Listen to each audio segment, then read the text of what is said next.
On behalf of all of us who love movies, great job on the Oscars. Thank you very much. And I'm saying that not to patronize you, but we all were thrilled.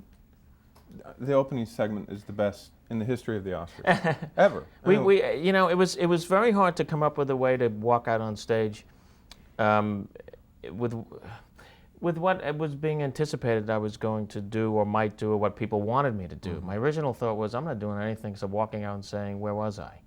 And I just thought that, but the pressure got so big on people on the news and people on the street. What are you going to do? How Yeah.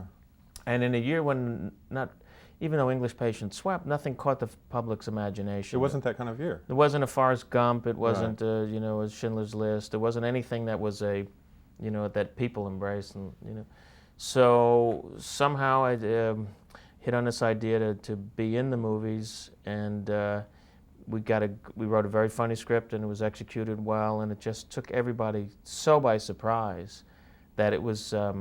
When you first saw it, before the public saw it, you thought, I knew when we were writing when Yeah. it was going to be good, but when we first saw the rough cut, which was about a minute longer, we just knew, boy, this is Isn't that great? huge. And once I got David to say yes, which was a struggle to get Letterman to do it. Once he got in, I went, oh, we got a monster here. Yeah. And it wasn't. We didn't show it to anybody because we wanted to keep it secret. Nobody knew. I mean, Nobody knew I because didn't hear anything there on was it. press all over the They're crawling like bugs. yeah, they were all over the rehearsals. So at 1 o'clock the day of the show, we had to show it for sound to make sure that screen that I came through would work and everything. And the orchestra was there, and some extras who actually act out being the award winners, and they went wild. But wild. I think everybody did watching it. And that's when I relaxed. So I knew it was just going to be great.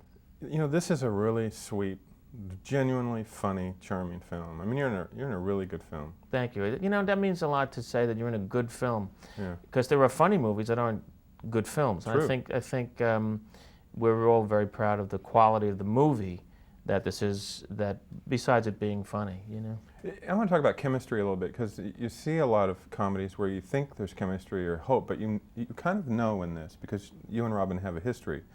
But there's a rhythm that you get into that you can't get in with everybody. Is that true? No, it's very true. Yeah, and I've worked with a lot of people, and he and I have, you can talk about it any way you want. There's a math to it. There's a music to it, which is what I believe that we like.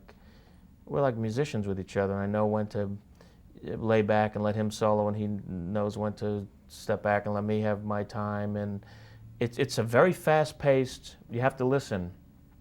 Obviously, with him, what's going on, and it's the greatest challenge that you have. And I love that it's now in a movie. We've done, I don't know how many hours of television together and live performances together, and that's different because then we're a lot of characters.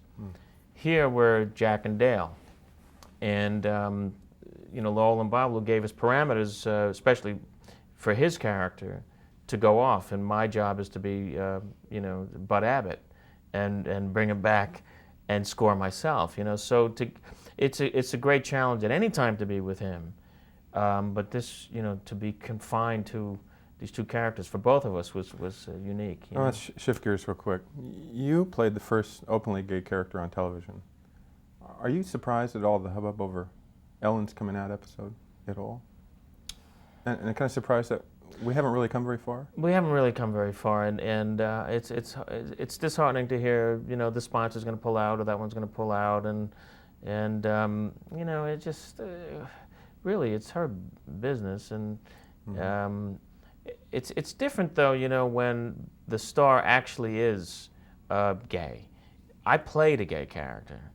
Yeah, it's different, and that was hard enough back in 20 years ago. It was. Yeah, and it's very bold of her to do this and say this is who I am, and I don't care. I'd rather be happy. If you take my show away, which seems so terrible to contemplate, I just want to be happy in my life, and I think that's what Ellen is doing for herself, and I admire that. Nice job. Thanks a lot. Good film. Yeah, thanks.